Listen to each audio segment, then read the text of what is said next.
غوث اعظم رحمۃ اللہ تعالی علیہ کو قندیل نورانی، شہباز لامکانی، غوث سمدانی کہا جاتا ہے، اس کا مطلب کیا ہے؟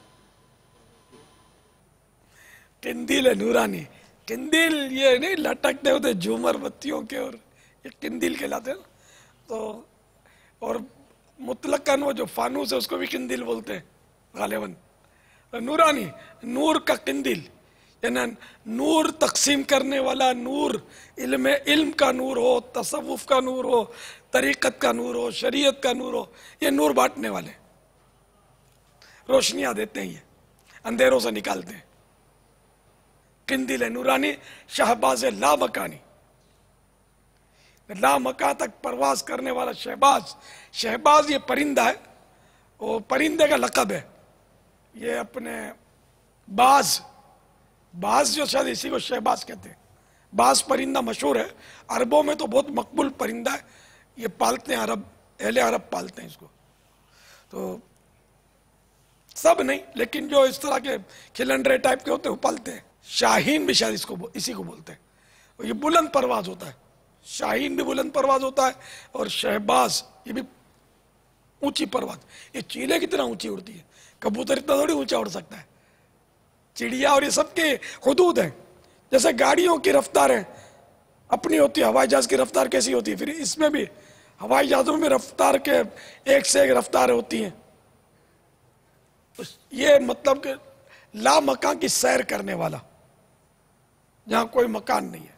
غوث السمدانی، اب یہ کہ سمد تو اللہ تعالیٰ کا نام ہے، سواد سے سمد، سمد مانے بے نیاز ہے نا. تو یہ غوث مانے فریاد رس، تو غوث السمدانی انہیں اللہ کی طرف سے غوث کا لقب پانے والا. ہو سکتا ہے یہ معنی ہو، میں اپنی اٹکل سے عرض کر رہا ہوں. اللہ والا، یہ سمدانی سواد سے سواد، اللہ کی طرف سے اللہ والا غوث، اللہ کی طرف سے غوث بنایا گیا. کیونکہ جو بھی ملا غوث پاک کو یا کسی کو بھی، وہ اللہ تعالیٰ ہی کی طرف سے ملا ہے. انڈرسٹوڈ ہے. ہمارے پیارے آقا صلی اللہ تعالیٰ علیہ وآلہ وسلم کو بھی جو فضائل حاصل ہوئے، سب کے سب رب العزت نے بخشے، عطا فرمائے. یہاں عطائی کا لفظ یہاں بولا جاتا ہے کہ جو بھی صفات ہیں ان کے، جو بھی خوبیاں ہیں، یہ سب اللہ تعالیٰ کی طرف سے عطائی ہیں.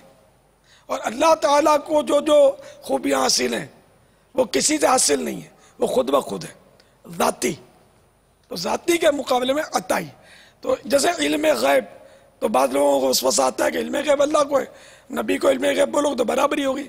برابری کب ہوتی جب ذاتی ہوتا، کہ اللہ کا بھی ذاتی علم غیب اور نبی کا بھی ذاتی علم غیب، تو برابری، اور شرک ہو جاتا. ایسا ہے نہیں، نہ کوئی بھی نہیں مانتا.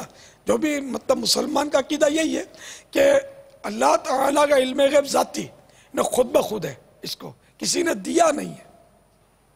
اور نبی کا علم غیب اللہ تعالیٰ کی طرف سے دیا ہوا ہے، عطائی ہے. تو ذاتی کے مقابلے میں عطائی بولا جاتا ہے. اب یہ عطائی ڈاکٹر، یہ محاورہ چلا ہے تو چلو. یہ سنا یہ ہے کہ یہ چلا یہ ہوتا ہے کہ یہ مطلب بعض اوقات ڈاکٹروں کے ساتھ رہ کر یہ ڈاکٹر بن جاتے ہوں گے، کیونکہ ان کے یہاں ڈاکٹر وہ ڈاکٹر ہے جن کے پاس ان کی میڈیکل سرٹیفکیٹ ہوتی ہے نا. پاکستان کے میڈیکل ڈینٹل میڈیکل سرٹیفکیٹ ہوتی ہے، PMDC یا پتہ نہیں کوئی ایسا کہلاتا ہے. وہ سرٹیفکیٹ اگر کسی کے پاس ہے تو ان کے نزدیک وہ پراپر ڈاکٹر ہے، کہ وہ اس کا ایک جو اتھارٹی ادارہ ہے خاص، وہ اس کو سرٹیفکیٹ ایشو کرتا ہے.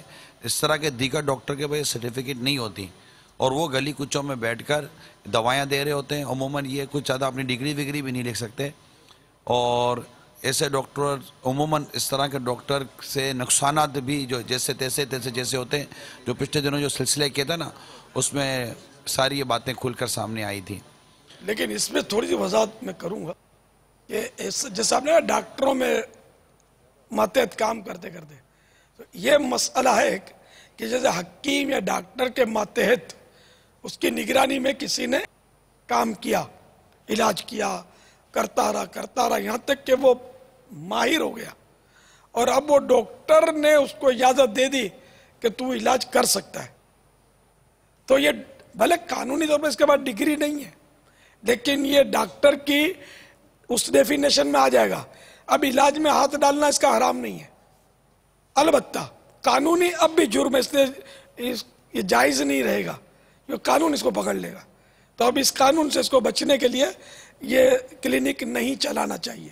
کہ بعض ایسے ماہر ہوتے ہیں، وہ ڈاکٹر کوالیفائڈ نہیں ہوتے ہیں اور ڈاکٹروں کو پیچھے رکھ دے سے ماہر ہوتے ہیں.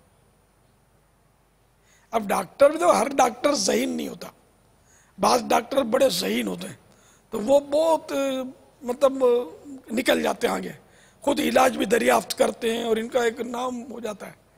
اور بعض ڈاکٹر ذہین نہیں ہوتے، بار بار فیل ہوتے ہیں، پھر دھکا اسٹارٹ، پھر رشوتیں دے کر بھی کوئی بعید نہیں ہے کہ کوئی ترکیبیں بن جاتی ہوں. تو وہ اس طرح کے ڈاکٹر، تو یہ بھلے اس کے پاس سند ہے، اگر یہ کما حقہ نہیں ڈاکٹر تو اس کو بھی علاج کرنے کی اجازت نہیں ملے گی. سند تو مل جاتی ہے، اس میں کیا ہے، اصل میں سند کچھ نہیں ہے، علم ہونا چاہیے. اس کے بعد جس فن میں یہ ڈاکٹر ہے، طبیب ہے، یا اب اسپیشلسٹ بن گیا بھائی، ENT بن گیا، آئی اسپیشلسٹ بن گیا، تو اس میں اس کی وہی مہارت ہونی چاہیے. جھوٹا آئی اسپیشلسٹ بن گیا تو گناہ گار ہے. بھلے MBBS ہے تو کیا ہوا، ہر MBBS کو ماہر تو نہیں ہوتا نا ایک مخصوص فیلڈ میں، اس کی الگ سے ڈگری کرنی پڑتی ہوگی نا ان کو. تو جو بھی کرے بہرحال اللہ سے ڈر کے کرے اور قانون بھی نہ توڑے.